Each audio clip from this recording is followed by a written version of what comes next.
Welcome everyone to the RAWABET Center. The recent US sanctions on Iran is the toughest among all the sanctions that was imposed on Iran itself in the past because it affected the Iranian rial dramatically and made the people go out in the streets and demonstrate against the Iranian government. However, Iran always managed to get away from the US sanctions in one way or another, and that is why the Iranian regime is still around until now.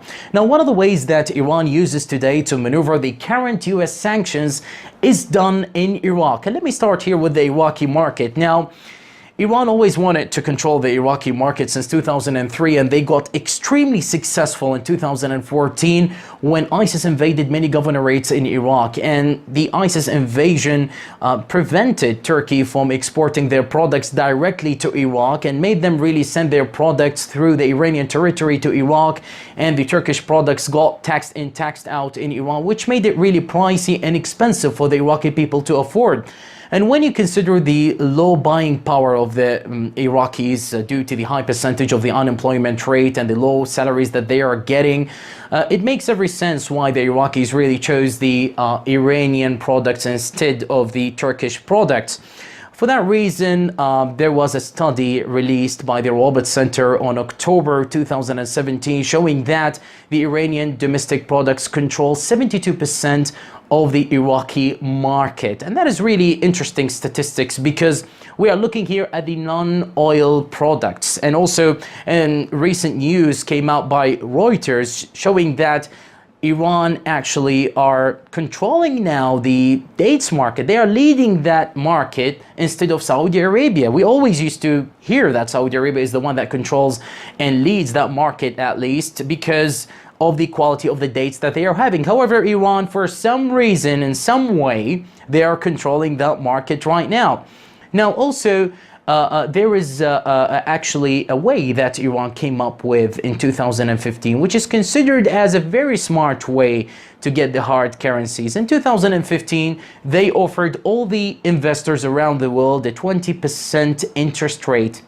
That's crazy. You will never find that kind of interest rate anywhere in the world because the interest rates today, for years really, are actually 2%, 2.5%, 4% maybe. That is just the highest, but 20% is just insane. And also Iran offered a stable foreign exchange rate by all its banks, and also it actually promoted that the whole investment that you can do actually in the Iranian bank is actually not against the Sharia law. Also, the kind of relationships that Iran had with the United States in 2015 under the Obama administration made every sense for the Iraqi investors, even for the ordinary people, to take out their life savings and invest it in the Iranian banks. For that reason, Iran really got millions of dollars of hard currencies into their banks because they know probably the United States are going to turn their back on them one day. And that is exactly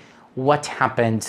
Trump made this prize and became the US president, and he's implementing today one of the toughest sanctions, as I mentioned before, on Iran. And now the whole Iranian currency got depreciated, and the Iraqi people really lost the value of their investment. And the Washington Post talked about the big loss that the Iraqis really are suffering from today because of the the depreciation of the Iranian currency and the depreciation of their investments, which is just really crazy. And that is just one of the nightmares that the Iraqis are facing today. And for them, really, I mean, at the Washington Post, at that particular article, they said that it made every sense to invest in Iran because ISIS as well were actually getting bigger. They became as big as France.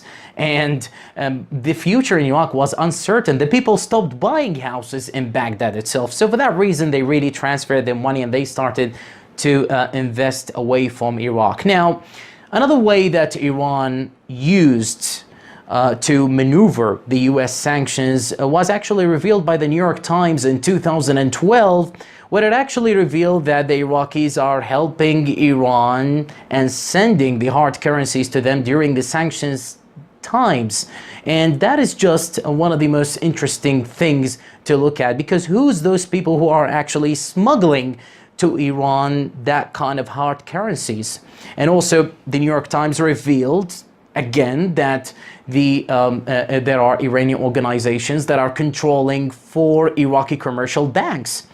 And that is just really, really dangerous to look at how Iran actually are controlling things up. And these reports are realistic, because this is what we are facing today. Now, the RAWABET Center as well revealed a couple of ways that Iran are using is that they created some special agents inside Iraq where Iran through them can buy the hard currencies. As well, they doubled the trading of drugs inside Iraq, which is really dangerous on Iraq in many ways, on the youth of Iraq, and also the kind of thing that is going on in Iraq and increasingly happening. The drugs just gonna make Iraq and the people of Iraq are, in a bad shape, really. It's going to put them in a position where they will socially be destroyed. And that is what Iran really wants today. That's what we actually conclude from all the actions that we are seeing from Iran here. For that reason, all the the actions was taken by the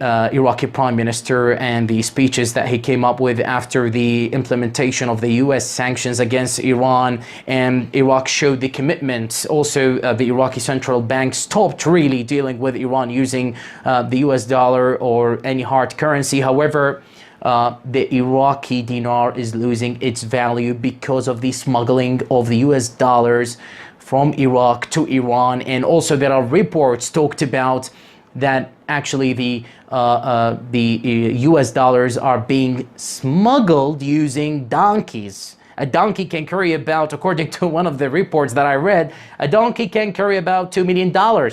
So the Americans now knows about these kind of techniques that are happening. However, I don't know how they're going to prevent it, really. What an expensive donkey that is, right?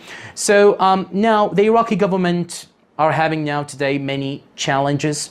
This is just one of the biggest challenges. The Iraqi dinar is just going down at the moment with all the currencies, with all the situations that are happening right now in the area. Iraq is trying to be stable, looking at Basra and what is going on. The oil probably going to be affected because of the demonstrations as well. So everything is going backwards right now for the Iraqi economy. So the next government really are having a big challenge here. They are having agendas going on. They are having control by another country. And I don't know if Iraq is really capable of getting over that kind of control that Iran is having over the Iraqi economy, and whether Iraq is going to be really committed to the US sanctions. And let's hope that things goes to the better way, to the better future, rather than just talking bad about the whole thing.